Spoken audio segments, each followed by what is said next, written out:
Photo देखा समझ गई ये इसलिए आता था। संभ्रम चली आई घरवारी, सनमक सुंदर नारी निहारी, आ गई है सौत हमारी, क्रोध हृदय में छाया।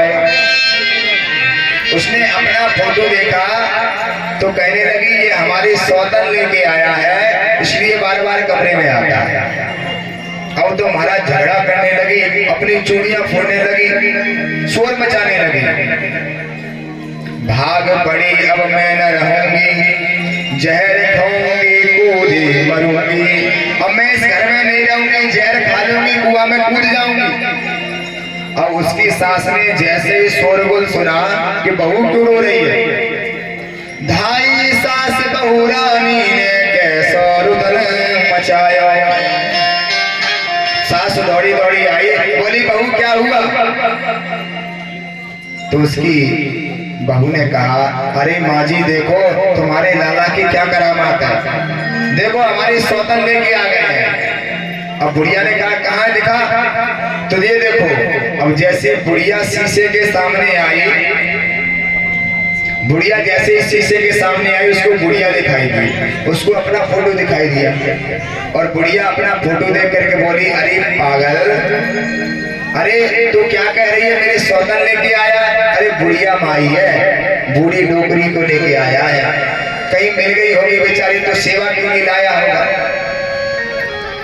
अरे बाबरी या बुढ़िया पे मेरो लाल लुभायो, अरे ये बुढ़िया है इसकी सेवा के लिए आई है। और दोनों में झगड़ा होने लगा। उसकी बहू कहती है कि मेरी सौतन है, और बुढ़िया कहता है बुढ़िया मैया है। और दोनों का जब झगड़ा ज्यादा बढ़ा तो उनका ससुर वहीं पास में द्वार पर बैठा था, दौड़ करके आया और बोला अरे तुम दोनों ने झगड़ा क्यों मचा रखा है?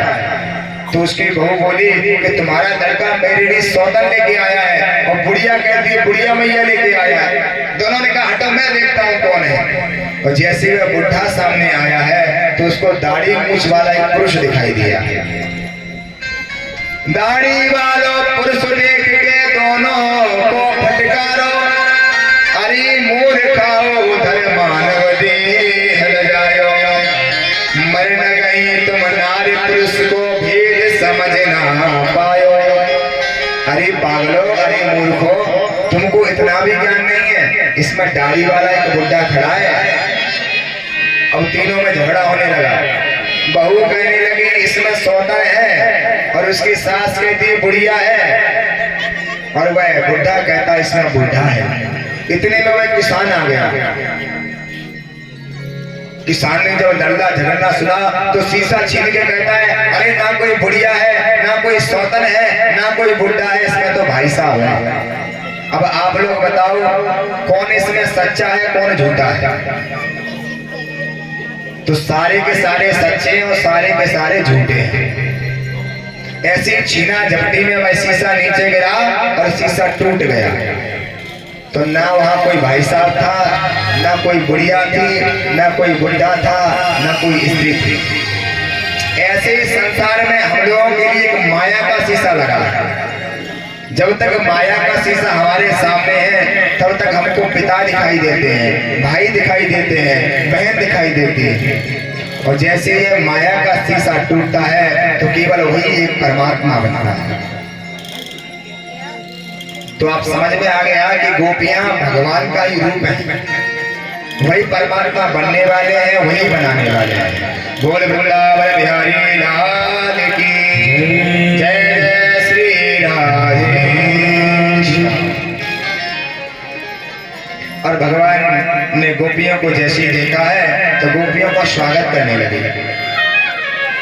स्वागतम हो महाभागा, प्रियं किं करवाणि वः, ब्रजस्यानामयं कच्छे भूतागमन कारणम्। देवियों आपका स्वागत है, बताओ यहाँ क्यों आई है? गोपियां मन में कहने लगी पहले तो बंसी बजा के हमें बुलाया और जब अब हम आ गई हैं तो अब हमसे पूछ रहे हैं क्यों आए हो। तो गोपियां कहने लगी प्रभु तुम्हारी बंसी बजी जो गाना हमें तुम्हारे समीप लाए। तुम्हारी बंसी बजी जो गाना समीप लाए। तुम्हारी बंसी बजी तो गाना हमें तुम्हारे समीप लाए। तुम्हारी बंसी बजी जो गाना हमें तुम्हारे समीप लाए। नहीं है बस में ये मन हमारा, नहीं है बस में ये मन हमारा। नहीं है बस में ये मन हमारा। नहीं है बस में ये मन हमारा। न जाने कैसी लगन लगाई तुम्हारी बंसी बजी तो गाना हमें तुम्हारे समीप लाई।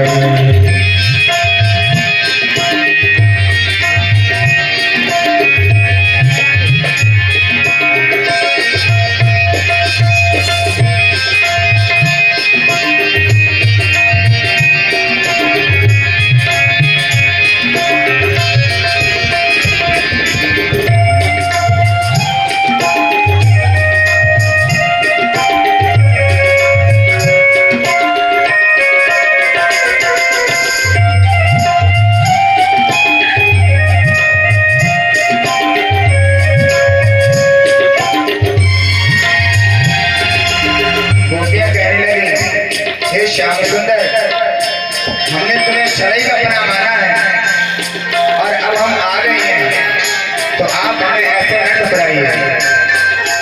तुम्हीं को हमने अपना माना, तुम्हीं को हमने अपना माना। जो चाहे समझे हमें जमाना। जो चाहे समझे हमें जमाना। तुम्हीं को हमने अपना माना, तुम्हीं को हमने अपना माना। जो चाहे समझे हमें जमाना। जो चाहे समझे हमें जमाना। और भाई सिवा तुम्हारे और भाई सिवा तुम्हारे नीरस लगे है दुनिया सारी। तुम्हारी बंसी बजी जो गाना हमें तुम्हारे समीप लाई।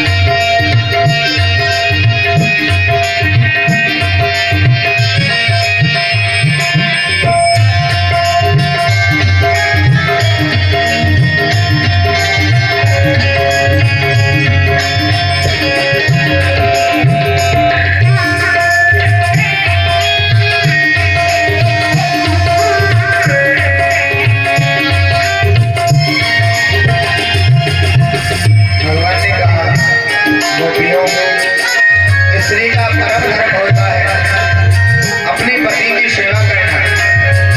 तुम यहाँ क्यों आई हो। तो गोपियां कहने लगी प्रभु ये संसार के नाते हैं सब झूठे हैं। झूठा है बंधन जगत का मोहन। झूठा है बंधन जगत का मोहन। तुम्हीं से सच्चा नाता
भगवान ने बहुत समझाया है, गोपियां मन में विचार करने लगी कि परमात्मा पहले तो हमें बुलाए और बाद में अब कह रहे हैं कि चली जाओ।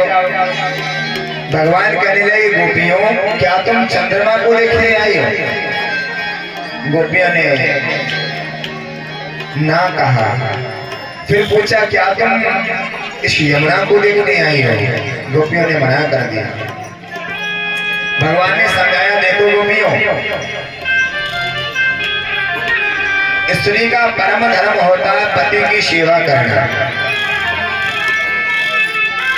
पति चाहे कैसा भी हो, उसकी सेवा करना ही परम धर्म है। और एक उदाहरण दिया, गोपियों ध्यान पूर्वक सुनिए। एक बार एक ब्राह्मण देवता अपने आंगन में हवन कर रहे थे। उनकी धर्मपत्नी बड़ी पतिप्रिया थी, बड़ी सती थी। हमेशा पति की आज्ञा को मानती थी। उनका एक वर्ष का छोटा सा लाला था। पतिदेव यज्ञ करने के पश्चात उठे और थके होने के कारण शयन करने लगे, सोने लगे, तो वह उनकी पत्नी उनके चरण दबाने लगे। चरण दबाते समय उसने देखा कि उसका छोटा सा 1 वर्ष का लाला यज्ञ के कुंड के समीप पहुंच गया। लेकिन बेचारी पति की सेवा कर रही थी, तो सोचा अगर मैं जाऊंगी तो मेरा पातिव्रत्य धर्म नष्ट हो जाएगा। इतने में वह बच्चा अग्नि के कुंड में गिर गया। बेचारी मां कुछ न कह पाई, पर उसकी ममता आंखों से निकल पड़ी। उसकी आंखों से गरम गरम आंसू और ब्राह्मण देवता के चरणों पर गिरे। जैसे गरम आंसू उनके चरणों पर गिरे हैं, उनकी निद्रा भंग हो गई। आंख खोल करके पूछा, देवी तुम क्यों रो रही हो?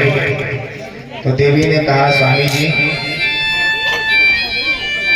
मेरा छोटा सा लाला यज्ञ के कुंड में गिर गया, वो अब जीवित नहीं बचा होगा, मैं इसलिए रो रही हूँ। देवी तो तुमने उसे बचाया क्यों नहीं? तो कह दिया, स्वामी जी मैं अगर छोड़कर आपको जाती तो मेरा पतिव्रता धर्म नष्ट हो जाता, इसलिए मैं न गई। तो उसके पति ने कहा, देवी तुमने इस भाव से मेरी सेवा करी है, तो अग्नि में वो सामर्थ्य नहीं है एक पतिव्रता स्त्री के बालक को जला सके, जाके देख लो। देवी दौड़ी दौड़ी गई और यज्ञ कुंड में देखा है कि उसका बालक जैसे कोई फूलों से खेलता है, वैसे अंगारों से खेलता है। दौड़ करके उठा करके अंग में ले लिया।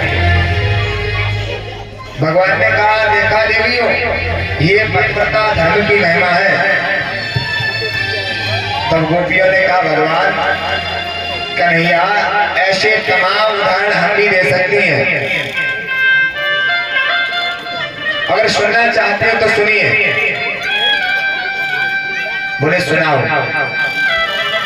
बोले एक ऐसी पतिव्रता नारी थी, बिना अपने पति के भोजन वो नहीं करती थी। जब तक पति को नहीं खिला देती तब तक वह भोजन नहीं पाती थी। एक दिन उसके पति को 7 दिन के लिए कहीं घर से बाहर जाना था। तो देवी ने कहा कि महाराज आप घर से बाहर जा रहे हो, तो मैं आपके बिना भोजन कैसे पाऊंगा? बेचारी सीधी शादी थी, तो पतिदेव ने कह दिया, एक काम करो, मेरा ये फोटो रख लो, मेरे फोटो के सामने भोजन बना के भोग लगाना और उसके बाद तुम पा लेना। देवी ने कहा ठीक है। पतिदेव बाहर चले गए। वह देवी रोज पति का भोग लगाती है, फिर भोजन पाती है। लेकिन एक दिन जब वह थाली लेकर के खड़ी थी, भोग लगाने की तैयारी कर रही थी, उसी समय दरवाजे से आवाज आई। उसका पति बोला, देवी दरवाजा खोलिए। गोपियों ने कहा, प्रभु अब बताइए, वह स्त्री दरवाजा खोलने जाएगी या पर फोटो वाले पति का भोग लगाएगी? भगवान ने कहा, देवी इसमें कौन से पूछने वाली बात है? अरे जब साक्षात पति आ गए हैं तो फोटो की क्या जरूरत है? गोपियों ने कहा, प्रभु यही हम आपके मुख से सुनना चाहते थे। ये संसार के जितने पति वह फोटो के समान हैं और केवल परमेश्वर जगत पति तो आप ही हैं। ऐसे पत को क्या वरू जन्म में गड़बड़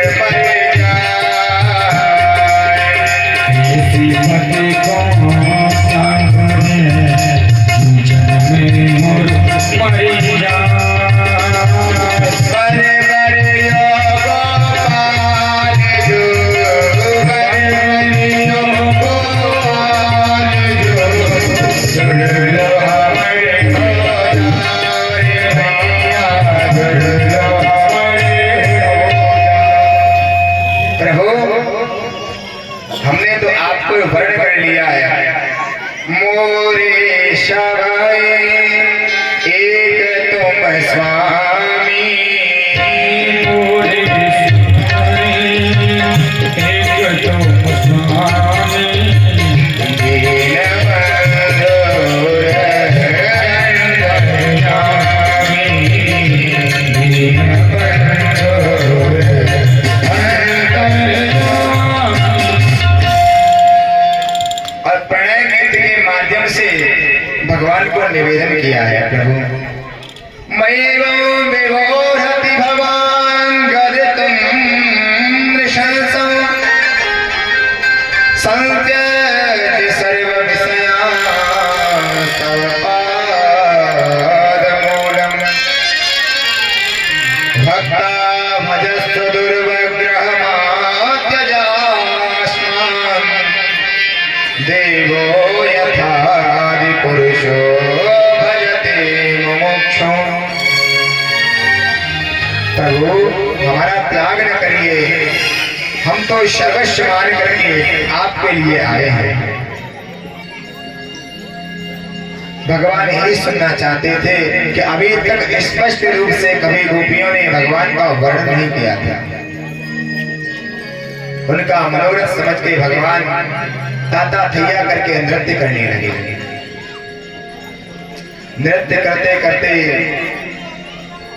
उन सभी गोपियों को अभिमान हो गया। सारी गोपियों को अभिमान हुआ और एक गोपियों को मान हुआ। देखिए, मान और अभिमान में बहुत अंतर है।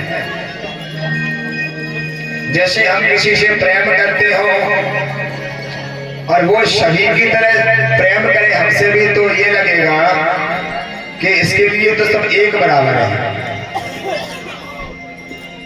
जितनी गोपियां थी उनको हुआ अभिमान और राधा रानी को हुआ मान।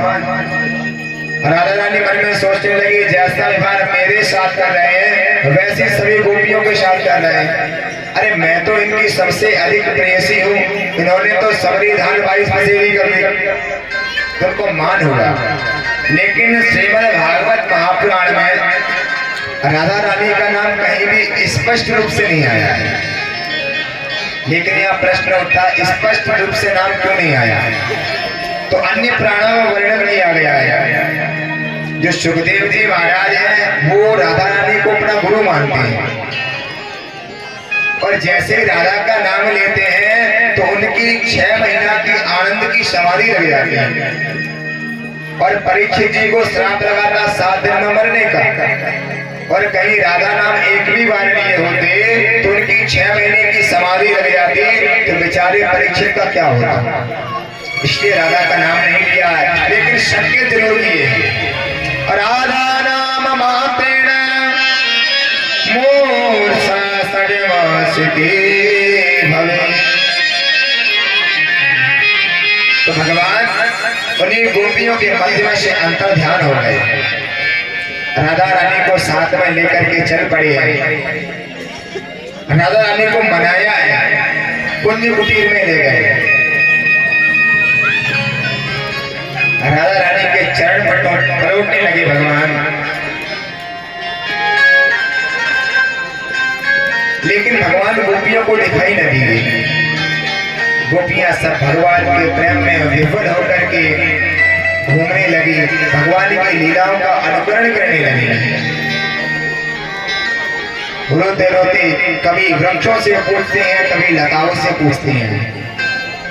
इस गाने में एक बड़ा सुंदर पद लिखा है कि भगवान को गोपियों ने ढूंढा पर कहाँ नहीं मिले, पर भगवान थे कहाँ। ब्रह्म में ढूंढियो पुराण गानन, वेद ऋचा सुनी चौगुन चायन। देखियो सुनई नहीं कबहू न कहूँ, वह कैसे स्वरूप और कैसे सुभायन। तीरथ हेरत हारि परियो, रस खान बतायो न लोग लुगायन। तो परमात्मा कहाँ था? देखो तुयो सोई कुंज कुटीर में, यो पलोटत से राधे का पायन। बोले राधा रानी की। जय हो। लेकिन आगे चल के भगवान को लगा कि सभी गोपियां नजदीक आने वाली हैं, उनकी आवाज जैसे सुनी तो राधा रानी को छोड़कर भी परमात्मा अंतर ध्यान हो गए। राधा रानी भगवान के विलंब को, भगवान को अंतर ध्यान होते हुए सहनस के मूर्छित हो गए। सभी गोपियां उनके पास में आई, भगवान नाम का संकीर्तन किया, भगवान नाम का संकीर्तन किया, उनकी मूर्छा दूर हुई। अंत में भगवान को वन वन खोजने लगी और कहने लगे, प्रभु निर्मोही नंदलाल मोही दशरथ लाल, जेठोड़त वन वन फिरे इन छोड़ी ब्रजबाल। अरे इससे अच्छे तो राम जी थे, जो सीता मैया के वियोग में वन वन तो घूम रहे थे, और भगवान कृष्ण तो तुम तो निर्मोही हो, तुमने ब्रजबालाओं को वन में छोड़ दिया। ऐसा विचार करती हुई सभी गोपियां आज यमुना के पावन तट पर आई। तो राधा रानी ने कहा है, तुम जितना उनको ढूंढोगी वो उतने ही जंगल में छिपेंगे। उन्होंने पैरों में कुछ पहना भी नहीं है, कोई पादुका भी नहीं पहनी है, क्योंकि भगवान का नियम था जब तक वह गोकुल और वृंदावन में रहे भगवान नंगे पैर रहे। उन्होंने कभी भी पादुका नहीं पहनी है। और भगवान के चरण कमल कितने कोमल हैं, इसकी कल्पना की जाए तो संसार में सबसे कोमल क्या है? सबसे कोमल है कमल का फूल। और जब कहीं भगवान के अंगों की उपमा दी जाती है तो कमल से दी जाती है। नव कंज लोचन कंज मुख कर कंज पद कंजारुणम। भगवान के नेत्र कैसे हैं? कमल के समान। भगवान का मुख कैसा है? कमल के समान। और भगवान के चरण कैसे हैं? कमल के समान। अच्छा, चरणों से एक बढ़िया सुंदर दृष्टांत याद आया, आपको सुनाते हैं। एक बार राजस्थान में एक संत महात्मा ऐसे ही प्रवचन करने के लिए गए। इलाका थोड़ा सा कम पढ़ा लिखा हुआ था, वहां सीधे साधे लोग ज्यादा थे। तो महाराज जी जब कथा सुनाते सभी लोग भाव से सुनते थे। एक दिन शाम के समय एक बच्चा उनके पास में आया और बोला, महाराज जी हमारी मैया बूढ़ी है तो आपके यहाँ आ नहीं सकते हैं, एक काम करो महाराज, आप चल करके उनको दर्शन दे दो। संत ने कहा, बड़े भावुक लोग हैं, चलो इनको जाकर के चलते हैं, दर्शन ले आते हैं। और संत महात्मा जैसे ही उसके घर पहुंचे तो बुढ़िया बेचारी बहुत सीधी सादी थी, हाथ जोड़ करके बोले, महाराज तुम्हारे खुर छूं, महाराज तुम्हारे खुर छूं। अब महात्मा ने सुना, रोज तो हम चरण कमल सुनते थे, पैर सुनते थे, लेकिन खुर तो पशुओं के होते हैं, और ये करिए महाराज तुम्हारे खुर छूं। महाराज को बड़ी हंसी आई, लेकिन कुछ कह ना पाए। महाराज विनोदी स्वभाव के बोले थे, बोले मैया संत महात्माओं से ऐसे बोलती हो नरक में जाओगी, नरक में। लेकिन बुढ़िया को ये भी नहीं पता था नरक क्या होता है। वो समझी महाराज कोई आशीर्वाद दे रहे हैं, नरक कोई बढ़िया जगह होगी। महाराज ने कहा, भैया नरक में जाओगी, नरक में। बुढ़िया हाथ जोड़ के बोली, महाराज हमारे कहाँ इतने भाग जो हम नरक में जाएं, नरक में तो आप जैसे महापुरुष जाते हैं। महाराज एकदम खिलखिला के हंस पड़े, ऐसी सरलता पर भगवान ही जाते हैं। तो वही गोपियों ने आइए अपना प्रसंग पर आए। कहा था प्रसंग अपना? कि भगवान की उपमा किससे दी जाती है? कमल से। सबसे कोमल होता है कमल, और कमल से कोमल होती है कमला, यानी कि लक्ष्मी मैया। अब आप कहोगे कि आपने कैसे कह दिया लक्ष्मी मैया कमल से कोमल होती है? तो बताओ लक्ष्मी का आसन कहाँ होता है? कमल के ऊपर। जो कमल से कोमल है वह कमला यानी लक्ष्मी मैया, और लक्ष्मी मैया से कोमल क्या है? कमला के कर यानी लक्ष्मी मैया के हाथ। और जब लक्ष्मी मैया उन हाथों से भगवान के चरण दबाती हैं तो भगवान कहते हैं लक्ष्मी जी कष्ट हो रहा है। तब लक्ष्मी मैया अपने हाथों की छाया से भगवान के चरण दबाती हैं, तब भी भगवान को वह सहन नहीं होते हैं। और सोचिए और भगवान के चरण कमल कितने कोमल होंगे। तो वही आज कहा है, हम जितने उनके पीछे भागेंगे वो उतने ही जंगल में जाएंगे। सभी गोपियां यमुना के तट पर आकर के एक सुंदर गीत गाया है जिसका नाम है गोपी गीत। वैसे भागवत में तमाम गीत हैं, पर 5 गीत दशम स्कंद में आए हैं, और उनमें सुंदर गीत है जिसका नाम है गोपी गीत। वेणु गीत, युगल गीत, भ्रमर गीत, ऐसे 5 गीत सुंदर आए हैं इसमें। उसमें ये जो गोपी गीत है, कोई भगवान का भक्त इस गोपी गीत का नित्य पाठ करे तो भगवान उसको दर्शन अवश्य देते हैं। लेकिन नियम यही है कि श्रद्धा और विश्वास के पूर्वक करें। आइए उस गोपी गीत को हम लोग भी श्रवण करेंगे। जयति तेधिकं जन्मना प्रजा श्रयत इंदिरा शाश्वत त्रहि गयेत दृश्यता देक्षुता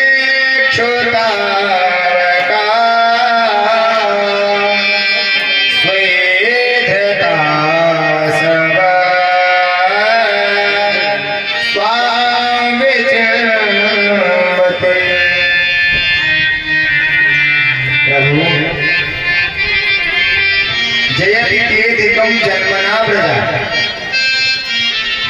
जब से आपका जन्म इस ब्रज में हुआ है तब से बैकुंठ से बढ़कर इस ब्रजमंडल की महिमा होगी। पहले लोग तपस्या करके ब्रजमंडल में लोग तपस्या करते तब बैकुंठ में जाते, लेकिन आजकल तो जो भी है सब वृंदावन को दौड़े दौड़े आ रहे हैं, क्योंकि वैकुंठ के अधिपति भगवान नारायण स्वयं वृंदावन में है। प्रभु हमने सब कुछ आपके लिए छोड़ दिया और आपने आज हमें ही छोड़ दिया।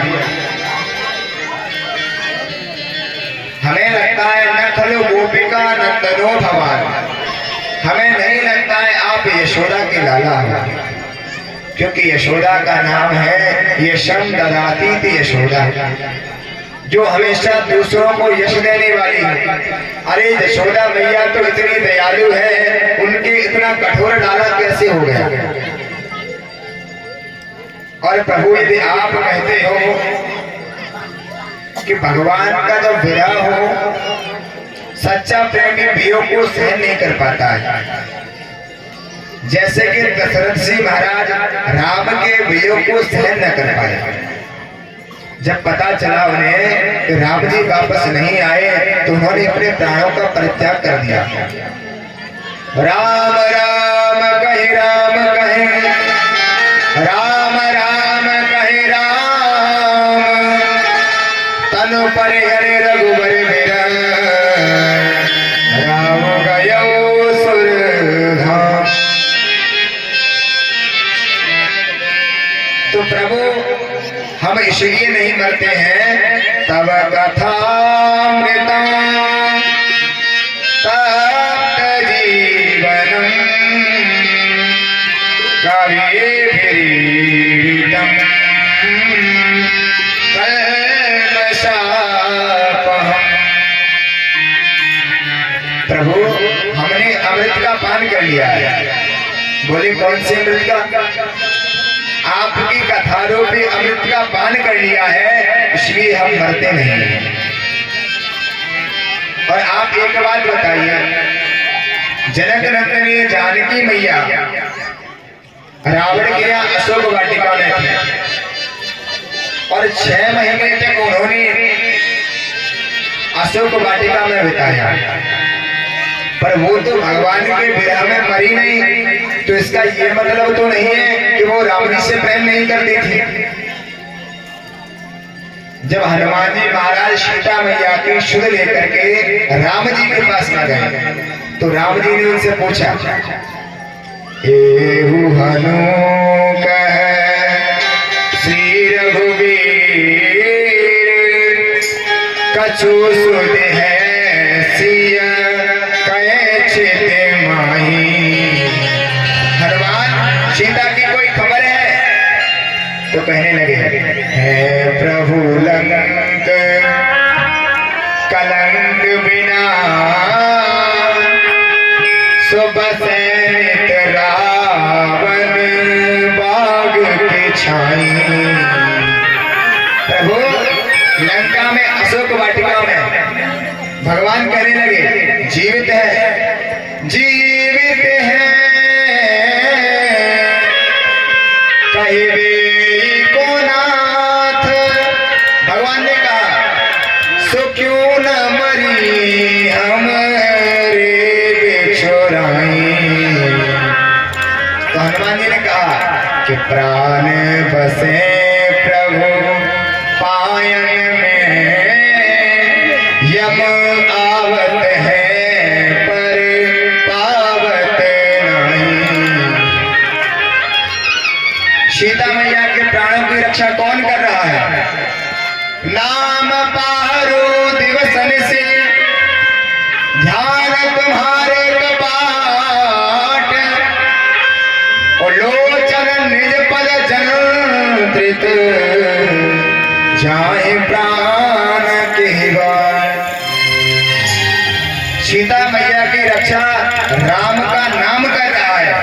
कैसे? जैसे उदाहरण से समझिए, राम में कितने अक्षर हैं? 2 अक्षर, रा और मा। तो भीतर के प्राण जब निकलना चाहते हैं तो रा रोक लेता है, और बाहर से यमराज जाना चाहते हैं तो मां रोक लेता है। इसलिए सीता मैया प्राणों का परित्याग नहीं कर पाई। जैसे देखिए, पहरेदार 2 प्रकार के होते हैं, एक जेल का पहरेदार और एक बैंक का। तो जो जेल का पहरेदार होता है वह कैदी को अंदर से बाहर नहीं जाने देता है।